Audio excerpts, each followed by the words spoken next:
The American dream has not faded. It has become a nightmare for millions of people. In the world's richest nation, families who work harder than ever before are losing everything. The promise that hard work leads to stability has collapsed into debt, despair, and a daily fight for survival. This is not simple poverty. It is a structural failure designed to punish effort and funnel wealth upward. We are watching the middle class dissolve, replaced by a permanent underclass living paycheck to paycheck in conditions that look less like a developed nation and more like a country the United States used to pity. The foundation of American stability, homeownership, is now mathematically impossible for an entire generation. In 1970, the average home cost about 3 times the median income.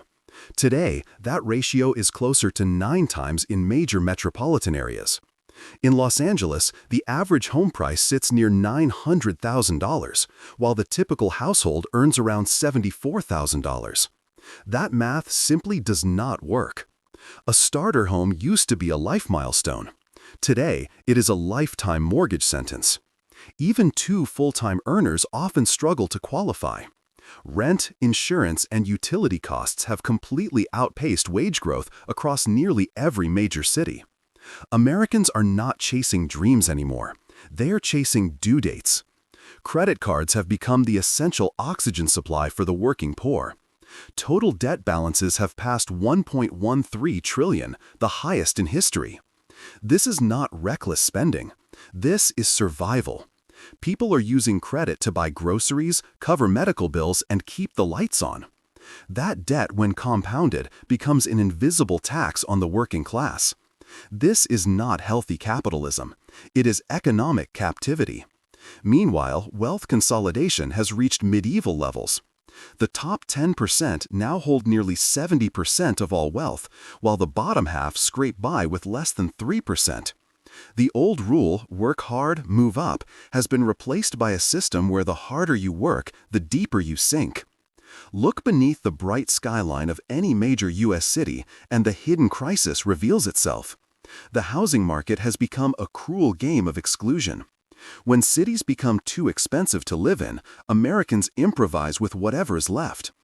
Across the country, from San Diego to Orlando, a disturbing new housing model has emerged. People living in storage units. These windowless metal cubes, designed for junk overflow, have become the last refuge for the working poor. People pay rent to sleep under fluorescent lights with no plumbing, no heat, and no legal address. This is not innovation. It is desperation with a price tag. In places like San Diego, a 1-bedroom apartment costs over $2,400 a month. To qualify, landlords often demand proof of income 4 times that amount, nearly $100,000 a year. But the median salary barely reaches $65,000.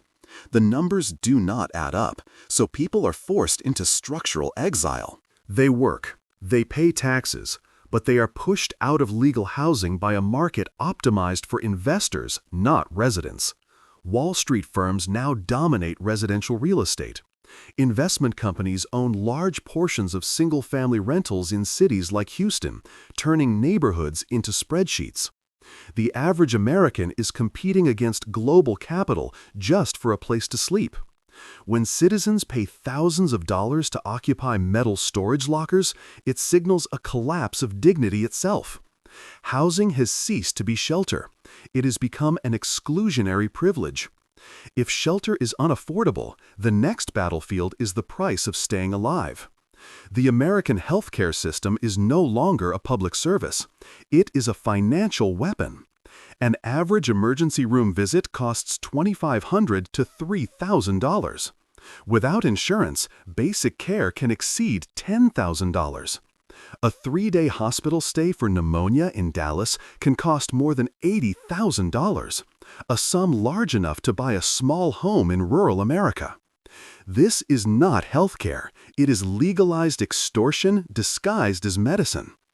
Every year, over 530,000 families in the U.S. file for medical bankruptcy. That number surpasses the entire population of Atlanta going bankrupt annually, not for gambling or bad investments, but simply for getting sick. Compare this to Canada, where a hospital stay costs zero at the point of care, or Europe, where pharmaceutical costs are tightly controlled. A single vial of insulin costs $98 here and $12 in Germany. Americans are not paying for better outcomes, they are paying for permission to live. The cruel irony is that nearly 60% of those bankruptcies happen in insured households. Deductibles have tripled since 2010. People are buying coverage they cannot afford to use.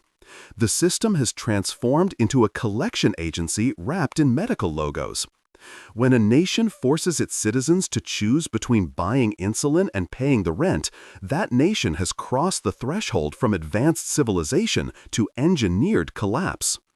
The decay does not stop in the cities. When urban life becomes too expensive, many Americans look toward rural areas for escape. What they find there is not freedom, it is abandonment. Across states like West Virginia, Arkansas, and Mississippi, entire counties are becoming economic ghost zones. The illusion of cheap living masks a deeper truth: no jobs, no hospitals, and no way out. Manufacturing towns have been hollowed out by deindustrialization. What remains are families surviving on service jobs paying $12 to $15 an hour. The local hospitals have shut down. Over 180 rural hospitals closed nationwide in the last decade, forcing residents to drive hours for basic medical care. The heartland has become an economic colony within its own country. Corporations extract resources, then vanish, leaving behind ruin and unemployment. This is not natural economic decline. It is systemic isolation. Caught between unaffordable cities and non-existent rural economies, millions have only one choice left: the open road.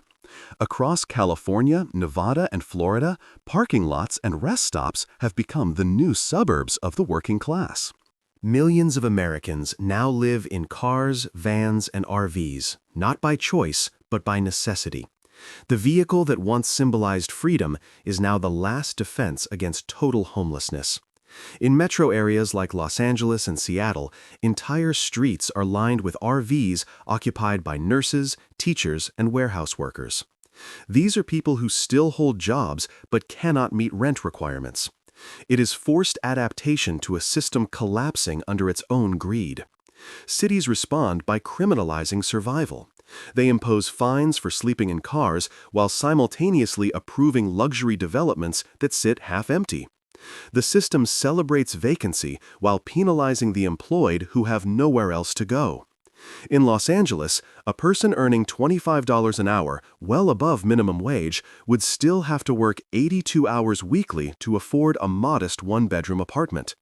The economy is not failing, it is functioning exactly as designed, funneling income upward while ordinary people collapse under the weight of existence. This system has created a lost generation, mathematically locked out of the future built before them. Young workers begin adulthood already decades behind due to $1.7 trillion in national student debt. Education, once a ladder, is now a financial anchor. They are educated, skilled, and utterly powerless to own a future. When housing, healthcare, and employment all collapse simultaneously, homelessness ceases to be a social issue. It becomes a guaranteed byproduct of national design. The convergence of inflation, exploitation, and indifference has erased the final illusion that work equals dignity. The working homeless are not the exception, they are the forecast. America's decline did not arrive with a single crash. It came quietly through rising bills, shrinking paychecks, and fading hope. The middle class has dissolved, and survival itself has become a business reserved for the few. When citizens work harder but live worse, when homes become investments and people become debt, collapse is already here.